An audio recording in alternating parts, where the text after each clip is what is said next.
Assalamualaikum warahmatullahi wabarakatuh. Dalam kesempatan ini saya akan menjelaskan salah satu pembahasan dalam teori komunikasi antar budaya.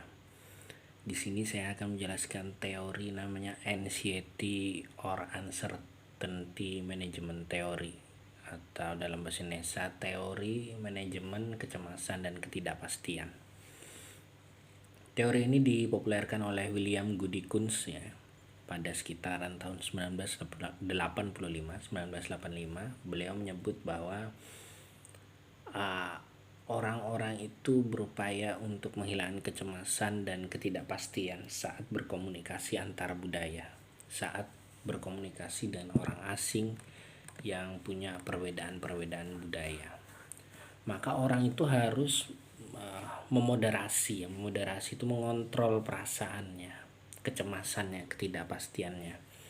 Ketika saya bicara dengan orang dari Afrika atau saya bicara dengan orang dari Eropa, saya harus bisa mengontrol kecemasan dan ketidakpastian saya tentang pemahamannya soal sesuatu.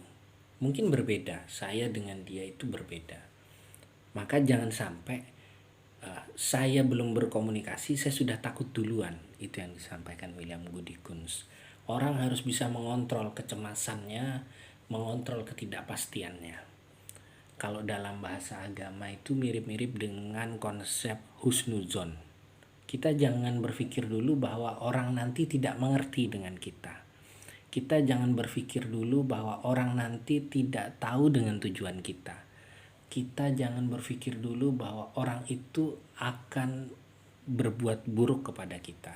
Ya kecuali kalau memang dia itu penjahat dan lain sebagainya ya. Ini dalam konteks komunikasi kita sama-sama sebut saja sama-sama orang yang punya tujuan baik begitu, kayak kita ketemu di seminar internasional kah, kita bertemu ketika kita berwisata kah, kan tidak ada konteks kejahatan di sini ya. Nah, kita harus husnudzon dengan dia.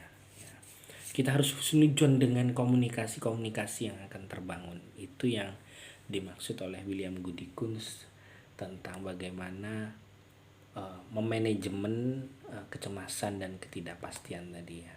Dia dikenal sebagai teori AUM, Anxiety, Uncertainty ya, Management Theory. AUM itu anxiety, U-nya itu uncertainty karena ini bahasa Inggris, U-nya dibaca A begitu ya, lalu Management Theory.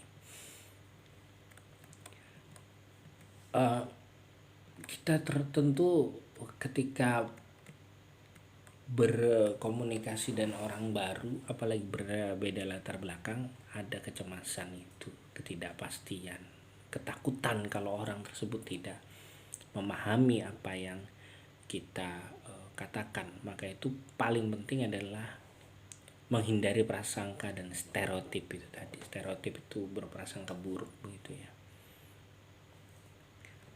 Dengan cara itu maka kita bisa lebih fokus pada apa yang kita pahami. Nantinya kita bisa berkomunikasi sedapat mungkin, mengarahkan tujuan kita komunikasi. Mungkin saya ketika ketemu orang Arab, saya tidak terlalu bisa bahasa Arab, tapi saya berupaya agar orang itu paham.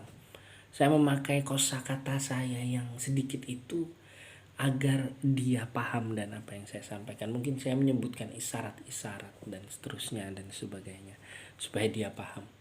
Kita juga harus berhusnudzon bahwa dia akan paham begitu. Karena kalau kita sudah bersuudzon begitu ya, nanti kita akan kesulitan sendiri. Yang terpenting adalah pastikan kita menjaga citra kita bahwa kita orang terpercaya begitu, sehingga dia juga percaya pada kita, lalu dia membantu kita untuk untuk bisa memahami kita. Dia akan berusaha memahami kita. Kalau dari awal kita sudah pesimis, kita sudah tidak terlihat meyakinkan, maka dia juga malas untuk berkomunikasi. Seandainya ini bahasa menjadi pengganjal ya. Misalnya saya bilang ke kiri pak, ke kiri pak. Terus dia melihat kita tidak meyakinkan, maka dia tidak akan bertanya lebih lanjut. Begitu ya. Kalau kita Pak kesana, Pak kesana, kesana. Dia akan berupaya, oh maksud dia adalah kesana.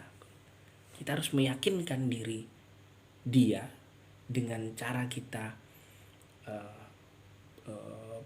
percaya pada diri kita bahwa komunikasi kita itu bisa berjalan dengan baik. Dan tentu saja kita harus meningkatkan keterampilan kita dalam berkomunikasi begitu ya. Yang jelas ambigu dalam berkomunikasi itu harus ambigu itu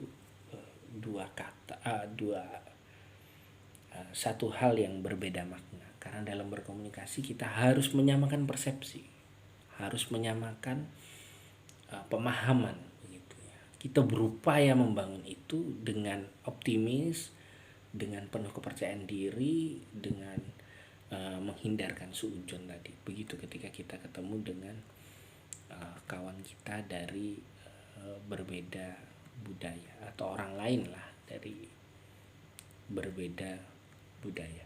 Tapi tentu saja kita tetap waspada kalau itu ya seperti saya sebutkan tadi. Ini konteksnya bukan konteks kejahatan, tetapi konteks bersosialisasi. Ketika seseorang bertemu dengan orang Arab, dia akan berupaya agar orang Arab itu paham. Ketika dia berupaya keras supaya orang Arab itu paham dengan bahasanya, maka orang Arab itu akan berupaya pula untuk memahaminya. Kalau kita aras-arasan itu ya, kalau kita males menjelaskan, maka orang yang mendengar juga akan males untuk memahami, kira-kira seperti itu. Ada keterkaitan antara komunikator dengan komunikan.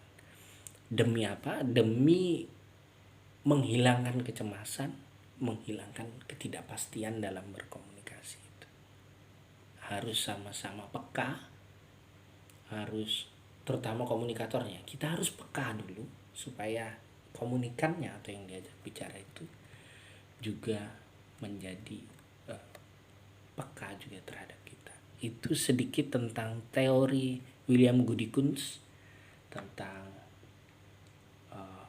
manajemen kecemasan dan ketidakpastian dalam konteks komunikasi antar budaya. Assalamualaikum warahmatullahi wabarakatuh.